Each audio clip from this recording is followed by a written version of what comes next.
syempre, butong-buto tayo dyan. Ba't di ka boboto? Dalaga naman si, Beyonce, binata man si Edo, di ba? Gwapo si Edo, maganda si Beyonce, mabait sila pareho. Saka nagkakasundo naman sila. Sa tingin ko ay, sa tingin ko po ay gusto ni Edo si Beyonce.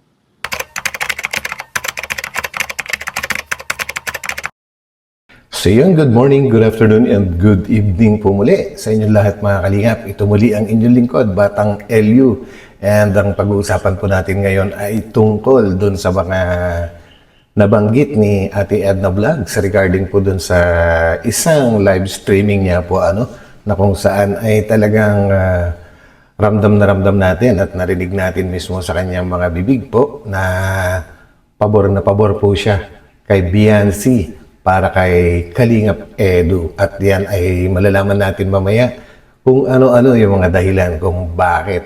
And disclaimer lang guys, itong topic ni Ate Edna na ito at ating bibigyan ng reaksyon ay hindi po para ikumpara si Beyonce sa mga ibang Kalingap Angels. Kumbaga, ang topic lang ni Ate Edna sa live niya na ito ay tungkol kay Beyonce. Yan, at nasabi nga ni Ate Edna guys na ang susunod naman niya itatopic ay ibang Kalingap Angel kagaya ni na Carla at iba pa. Pero dito sa video na ito, ang pinag-uusapan lang po ay tungkol sa EDC at hindi po para ikumpara. So yan guys, para malinaw po kasi may mga pumasok na bashers kagaya ng pambash nila kay Ate Edna. Meron po ng bash regarding sa topic niya na ito. Kaya guys, intindihin po natin ang mga pangyayari.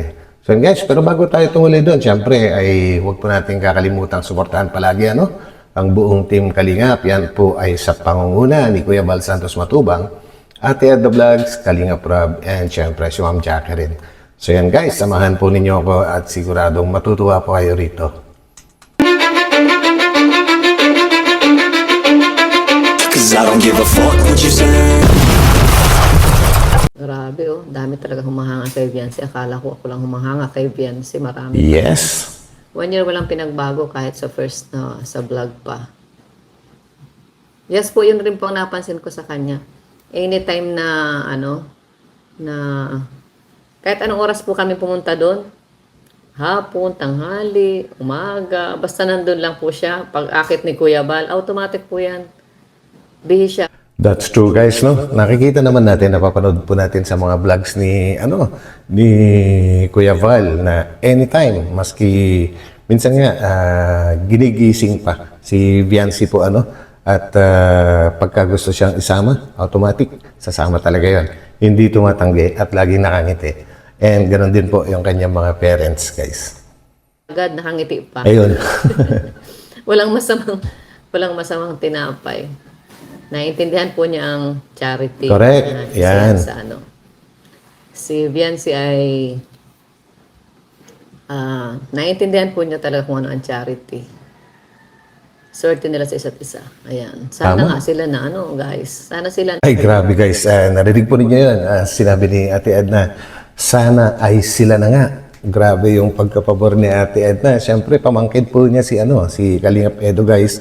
At nakikita niya siyempre si Beyonce ng siguro ay kabutihan loob. And napakagaang po kasi ng aura ni Beyonce guys. Walang sino man siguro na hindi magkakagusto. Pero na lang po siguro sa mga medyo may pagkainggit at gusto siyang siraan. Yun na lang yung mga mangilan-ngilan na hindi pwedeng magkagusto kay Beyonce. Yan, real talk lang po tayo guys. Kasi pareho sila. Tama. Pareho silang mabait, magalang. Grabe. Ayan. At saka si Beyonce po, magaling po siyang makisama guys. True. Sa hindi pa po na-met ng personal si Beyonce, ang galing ni Beyonce guys makisama sa kanyang murang edad na ganun. Diba nung unang makita namin, 16 pa lang yan, pero marunong siyang makitungo sa tao kahit sa matanda, sa bata. Yes, tama yun. Talagang naniniwala kami dyan, Ate Edna po, at maraming beses na po natin nakita Actually, ang pinagbabasehan lang po namin, lalo na po ako, ay tungkol lang sa mga napapanood na videos or mga upload ni Kalinga Prab, ni Ate Edna, ni Kuya Val. Yan. So, kung yun ang pagbabasehan, grabe guys, talagang yung paggalang ni Viancy ay kitang-kita. Kagaya nga lang ng mga pagka nagta-travel po sila at may mga dumadating na fans nag-aantay sa airport. Hindi na inaantay ni Viancy na lapitan siya ng fans. Siya mismo lumalapit, umaakbay at minsan yumayakap pa. Grabe. Kahit sa latest pala na pag-akyat nila sa Baguio po makikita niyo po doon kung paano siya nakisama muli sa mga tagahanga ng EDC at ng Kalingap. So yan guys. Nanay. Magaling po siyang makitungo, marunong siya. Yung ibang mga bata na halimbawa yung mga ganyang edad, noon nung 16 pa lang siya. Baka hindi marunong makitungo. Yung sabihin na yung makibagay sa mga tao, pero siya That's so true. Kumbaga, Totoo yung sinabi ni Ate Edna na hindi lahat ay ng kabataan na kaedaran ni Viancy ay ganyan ang pag-uugali. Grabe guys, kahit minsan mga kamag-anak po natin, nakikita natin yan guys, Kadalasan kasi ngayon, nahuhumaling sa mga gadgets at hindi na gaanong gumagalang din sa mga nakakatanda sa kanila. Kumbaga, pagka may dumating na bisita, hindi na pinapansin. Pag hindi na nakikahalubilo ng madalas dahil laging nakatutok na lang po sa mga gadgets at sa pakikipag-chat sa kanilang mga sariling kaibigan or mga manliligaw or nililigawan. So yun, doon mo makikita po yung dating paggalang at ang paggalang ni Viancy ngayon, kakaiba. Kakaiba talaga guys. Talagang hindi ka mapapahiya pagka humarap ka sa kanya po So yun. tindi niya po ang lahat. Tama. Matured, kumbaga, sa isang Correct. Bata. Siya po ay matured sa kanyang edad. Ang kilos niya, ang isip niya, parang mga mga 20s. 20 years old. Yan. Di siya nahihiya. Kahit sino, kaya niyang pakibagayan. Tama. Ngiti-ngiti lang siya, pero gumagawa. Yun. Yan po si Viancy. Regarding sa ngingiti-ngiti lang at gumagawa, si Viancy na nabanggit ni Ate Edna guys, meron akong isang pinagbabasihan dyan Tama nga naman, napangiti-ngiti siya. Pero sa likod ng camera guys, gumagawa yan. Kumbaga bago pa malaman ni na Kalinga Prab or ni na Kuya Val, ay nakagawa na ng pagtulong itong si Viancy. Kahit sa mga malalayong kamag-anak po niya, yung mga kagaya po ni na Angel, tapos yung isa pa yung nasa malayo talaga. Yung nasa kalagitnaan na ng gubat ay talagang bago pa ma-vlog ay natulungan na niya. So yun po, talagang kumikilos siya ng sarili niyang desisyon sa pagtulong. Kakaiba. Yan, yun, may nagsagot pa. Sabi ni Caridad Batalya, napaka-matured niya sa edad niya lahat. Opo, yun na nga. Yun na nga ang napansin ko po sa And guys, sa mga sa mga viewers ni Ate Edna na nababanggit ang pangalan sa live stream ni Ate Edna na ito, ay shout out din po sa inyo. Yan. Tamsak po. Yan. Akitin mo pag may pa-feeding ng EDC. Correct. Basta available lang, okay po siya.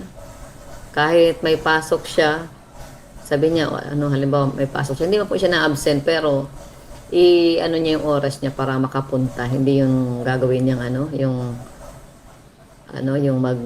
halimbawa mareklamo na siya at may pasok, pagod na ako, ganyan. Pero siya po wala. Dadagdagan ko lang yung sinabi ni Ate Edna guys. One time may pa-feeding po sila sa barangay din na Viancy po doon sa isang sa covered court at nung pagkakataon na yun ay nilalagnat po si Viancy pero hindi siya tumanggi. Sumama pa rin para sa feeding at para makatulong sa kanyang mga kabarangay. Ganun po si Viancy guys, kakaiba. hindi siya nagre-reklamo. Alam po natin yan lahat. Po siyang karekla-reklamo, Yes. guys. Ganyan kabait si Beyonce. Kay Lane Claudel, hindi masyado magsalita pero gumagawa. Opo, Tama. hindi siya nagsasalita pero ano po, gumagawa siya. Masipag. Beyonce is complete. Ay talaga, sabi ni Agnes. Correct. Complete si Beyonce daw para kay Edsy. Bakit nasabing complete? Ako may sariling interpretasyon ako diyan kung bakit nasabing complete nung viewer na nagsalita tungkol doon sa live stream ni Ate Ed na ano. Grabe, sino bang kumbaga, ang ganda ni Beyonce. She's young, tall, maputi, mabait. Ano pa? Nakakapag-aral na maayos. Huwag na nating sabihin na sobrang talino pero masipag mag-aral, masipag sa lahat. Sinong hindi po magkakagusto na isang lalaki? Grabe. Kung may mga Beyonce pa na iba dyan, nako, lumabas na kayo. At siguro naman ay nag-iisa lang talaga siya, guys. Christina Abellana, morning. Kay Juan.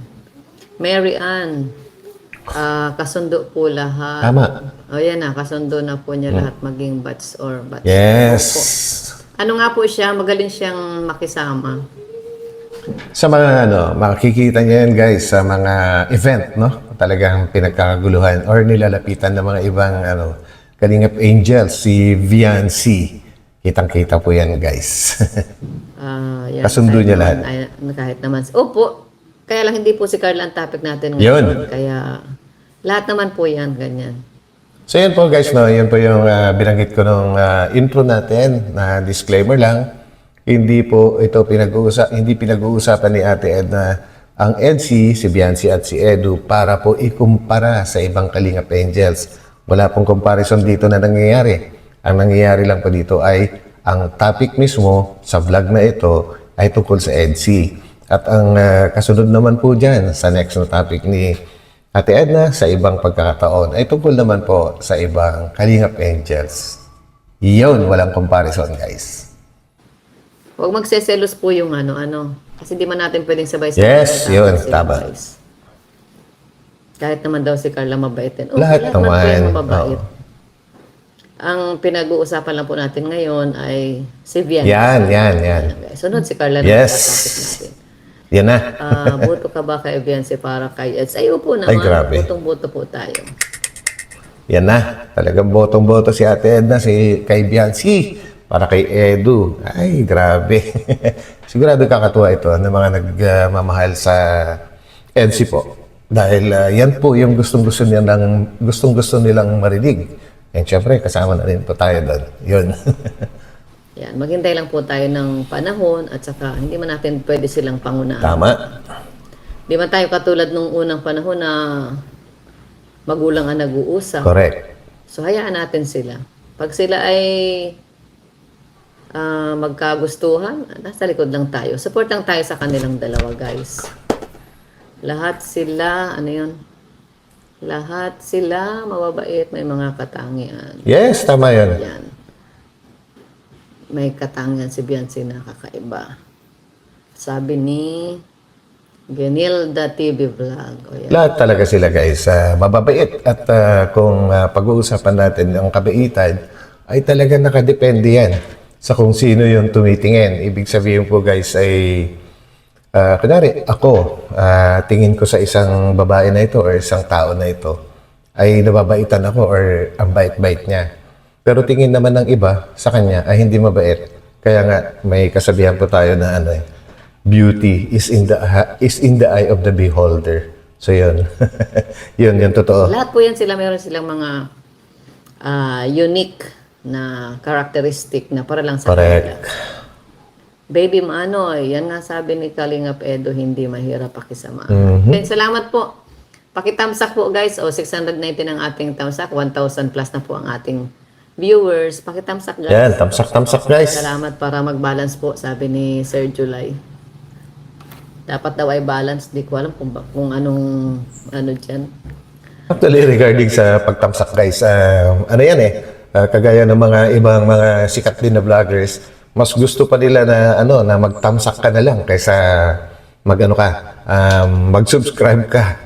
Kasi ganito po yun guys. Pagka po kasi marami yung thumbs-up, maraming likes, yung isang video, mas lalong ipinapakita ni YouTube sa mga ibang viewers. Kasi pagka kukunti yung likes, ibig sabihin po nun, kukunti ang pagkaintindi ni YouTube doon, ay kukunti lang yung nagkakagusto sa video na yan. So hindi na niya ipinapakita sa wall po ng YouTube po Ganoon po 'yun guys. Kaya pag mas maraming like, mas mahaba po yung exposure niya sa YouTube at maraming makakapanood. 'Yun po ang ibig sabihin at dahil nalaman ko rin 'yan guys dahil nagre-research din po ako regarding sa mga algorithm ni YouTube. So yan po ibig sabihin. Kaya importante po guys yung thumbs up. Yan.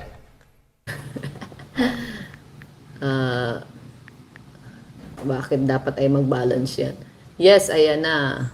Boto din si sis. Opo, syempre, botong-boto tayo dyan. Yan na. Ba't di ka boboto? Dalaga naman si, Beyonce, binata man si Edo, di ba?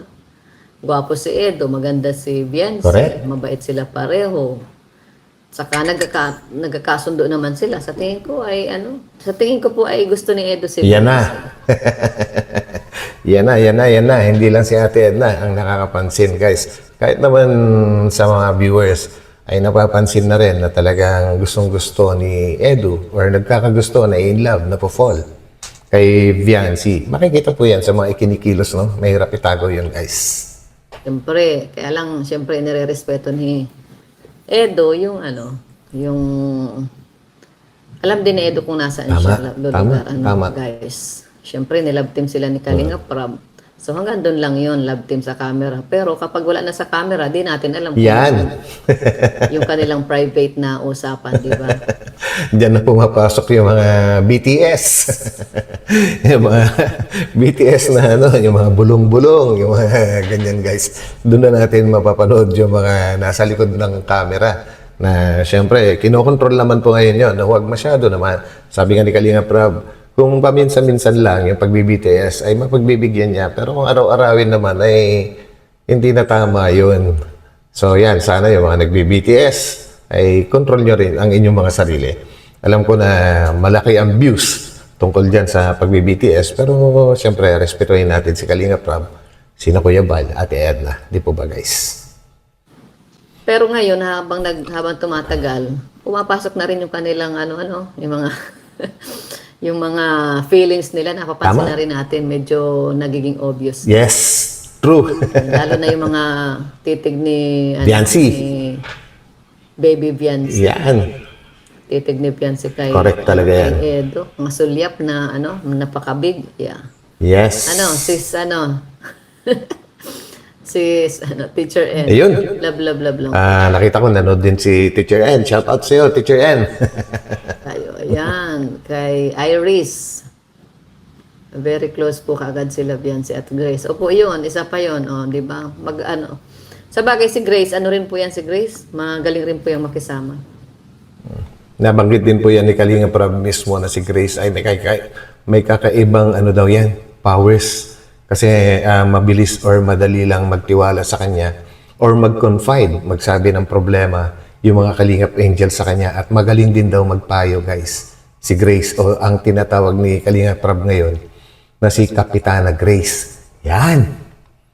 Yan ang madaling sa lahat ng anak ko, yan sa mga anak ko, yan si Grace kasi po. Yes. Sana wag na magpansin ng mga babae si Kalingap Edo at makipag-meet. Uy. Magmahalan silang dalawa hanggang dulo. Ba yan, Sana nga po. Sabi ni Miracle 30, Angelica Sahagon, Farida, Asdadi. Ayan, shoutout sa mga viewers ni Ate Edna. Shoutout po sa inyo. Siya nga po. Pero umiiyak. Marunong siyang umiiyak. Oh yes, marunong yan. Kay Lek. Okay guys, actually, isang beses ko pa lang din napanood na si Viancy ay umiyak regarding nung in-interview siya ni Miss Charlotte of Cebu. Kasi pagka napag-uusapan pala yung tungkol sa pamilya ni Viancy, ay nagiging iyakin or sensitive. Yan po guys. Lahat ng angels pinapanood ko vlog, pero pinakagusto ko talaga si Beyonce. Iba kasi siya. Alam mo yon, kahit siguro maging successful or yumaman si Beyonce, di magbabago ugali. Sana nga po. Sa loob ng isang taon, guys, sa loob ng isang taon, may nakita na ba kayo na ipinagbago or naging pangit or pumangit yung ugali ni Beyonce? Wala. Kumbaga, kung sino siya nung umpisa hanggang sa pinakahuli na napanood natin, ganoon pa rin. Napakabait pa rin, napakamababa yung kanyang kalooban. Kaya kung hindi yun magbabago, guys, ganyan na talaga siya. Yung ugali na down to earth. Yan. Ang pag-uugali kasi ng isang bata or anak, guys, ay nakukuha po yan sa environment kung paano din siya pinalaki ng kanyang magulang at mga naririnig niya, nakikita niya kung saan siya lumaki, no? Yung paligid na yon. Malaki po yung epekto ng environment sa pag-uugali ng isang bata. Laging nakatapak ang paa sa lupa. Correct? Yan. Angelica, sa Hagon. Naalala ko nga yung kwento ni nanay niya dati. Sabi ng... hindi. Sa Baguio, yung unang-unang sama niya noon. Naalala ko si Kalinga Prab pala ang nagkwento. Tungkol sa allowance. Na ang galing nga daw ni Beyonce. Di ba binigyan niya ng mga ng allowance, yung mga bata. Tapos pinapabili niya ng ng mga gamit. Pasalubong. Di ba night market? Yeah. Ayan. So si Beyonce, ang binili niya, yung lang din. Yung, kumbaga yung mura lang, yung simple. Ayaw niya nung, Yung time kasi na yun, guys, no, ay nag-uumpisa pa lang si Beyonce. Ewan ko kung anong part na yun. Siguro nasa kaligitnaan ng 3 or 4, 5, yung mga ganyan na part sa pagbablog ni Kalinga Prab po, Kumbaga, ramdam pa niya kung gaano kahalaga ang pera kaya hindi niya ginagastos sa mga hindi importante bagay. And hanggang ngayon, guys, ganun pa rin si Beyonce. Hindi yan bumibili ng mamahalin. At sa totoo lang, hindi naman niya kailangan talagang bumili ng kahit ano. Para na lang pagkain siguro. Dahil yung mga ibang kagamitan, mga materials, nako, asang katutak po ang mga gamit niya na binibigay po ng mga sponsors. So, yun. yung, sabi niya, nakakaya naman daw kay Kalinga Prab. Tama. Gastusan siya. Sabi ni Kalinga Prab, hindi, talaga yan, sa inyo talaga yan. Correct. Ganon siya lagi. Di ba yung sa bahay din, nung nababash yung, nung itigil at kumbaga kulang na yung, yung pondo ni Kalinga Prab.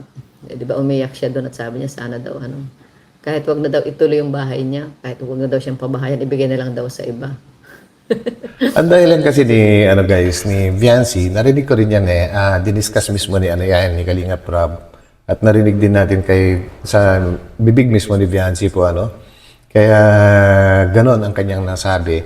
Dahil ayaw na ayaw po ni Beyonce, guys, na nakatutok lang sa kanya ang attention ni Kalinga Prab. Nahiya siya sa mga ibang beneficiaries. Kaya kung po pwede, pamigay na lang yung bahay dahil sa totoo lang, ang talagang hiling lang nila before ay simple lang. Yun lang may malipatan nga po na bahay.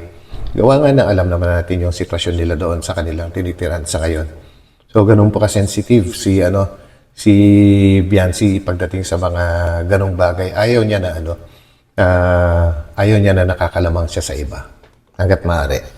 Ayan. Ganyan guys yung ugali na na makikita mo na talagang mababang loob. Tama. Yun Kasi na yun. sa mga maliliit na decision, sa maliliit na makikita mo po yung pagiging talaga niya, pagiging humble. Mababang loob. Oy, so yun na guys. At dito na natapos yung vlog ni Ate Edna po. And yan, sana po ay nagustuhan po ninyo. And alam ko, masayang-masaya yung mga iba dyan na nakarinig sa mga sinabi mismo ni Ate Edna. And syempre, kasama na rin tayo dyan. So yan guys, maraming salamat. And wag po natin kalimutan mag-thumbs-up. Importante po yung thumbs-up. Sabi nga po ni Sir July Paunil. Yan guys, so paano yan? Kita-kita ulit tayo dyan sa susunod na upload. So ito muli ang inyong lingkod, Batang LU. Bye-bye. God bless po sa lahat. Bye.